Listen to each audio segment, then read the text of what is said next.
Your home is likely one of, if not the largest pieces of your financial puzzle.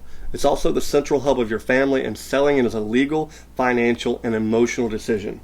In this 3-part video series, we're working to cover information and break down why you need to hire a real estate professional to walk with you through the process of getting your home listed and sold. This is part 3, and we're going to dive deep into what happens once we get an offer and how we negotiate that offer so everyone walks away happy. As a local real estate professional, I bring a unique set of skills that serve my clients in the entire Albemarle area. Using my skills in video, social media, and marketing, as well as my 20 years of experience as an educator, I bring the heart of a teacher to you to explain, teach, and inform so you can make the right decisions. This is part 3 of the video series. In the previous episodes, we've talked about the pre-listing appointment and the listing period. So if you've missed those videos, you definitely want to go back to the YouTube channel or the Facebook page to kind of check those out. And in today's episode, we're going to talk specifically about what happens once we make it to the offer period.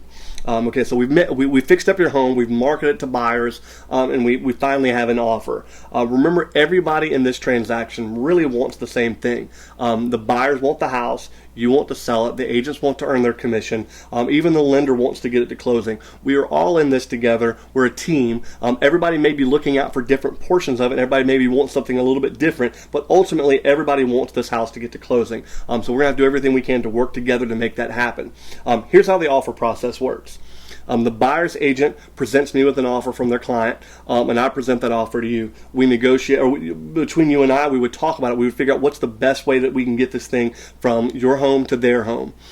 We negotiate. We make counter offers. I get this question a lot when we're talking about counter offers. When you counter offer, remember you're basically taking the initial offer, balling it up, and throwing it away. We can't fall back on that offer. So if once you make your counter offer, if the buyer decides that that's not good enough, they can completely walk away, and there's nothing to fall back on. Something I always have to remind my seller clients about.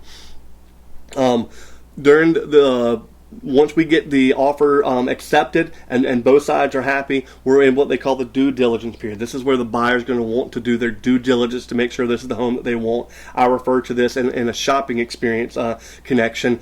They have placed the home in a shopping cart and they're trying to determine if this is the one that they want. Again, there's a video that I've got on my YouTube channel that kind of breaks that down, the due diligence and on contract and pending specifically in a video. You might want to go back in and check that out. And you and I, we agree during this period to allow them to inspect the home. They're also working on getting their financing and their insurance. During this period, they can also ask for repairs.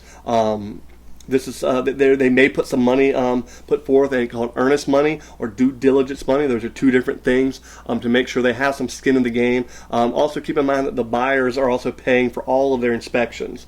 But something that we have to always remember, at any given time, for any reason or for no reason at all, the buyers can terminate the contract during the due diligence period. Again, go back and watch that video, the previous video. I think I explained it really good in those.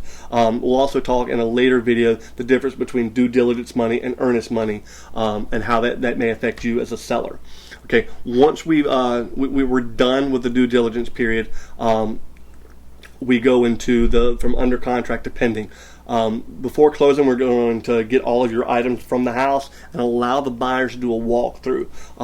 They're going to make sure that the home is ready for closing. They're going to make sure that the repairs that we've agreed upon are completed, the fixtures and the conveyance as we have agreed upon and the contract are in place, and all of your personal items are removed.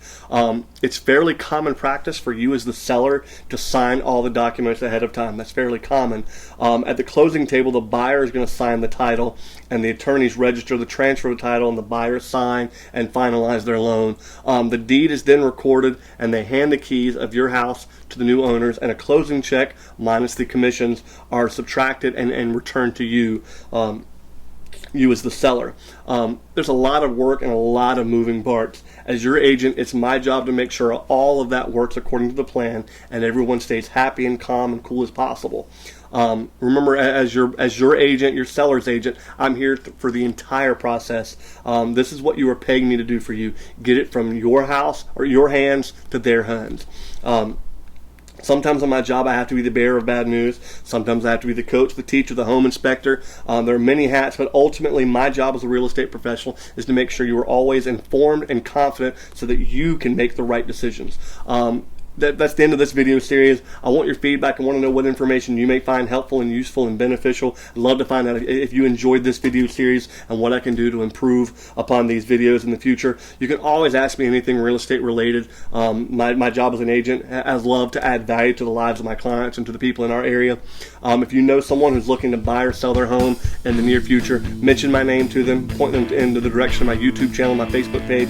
Let them see if my skills will line up with their needs. You can always subscribe to all my videos on YouTube. You can follow me on Facebook. Until next time, I'm Chris Whitehurst with United Country Fords and Brown Real Estate. Welcome home.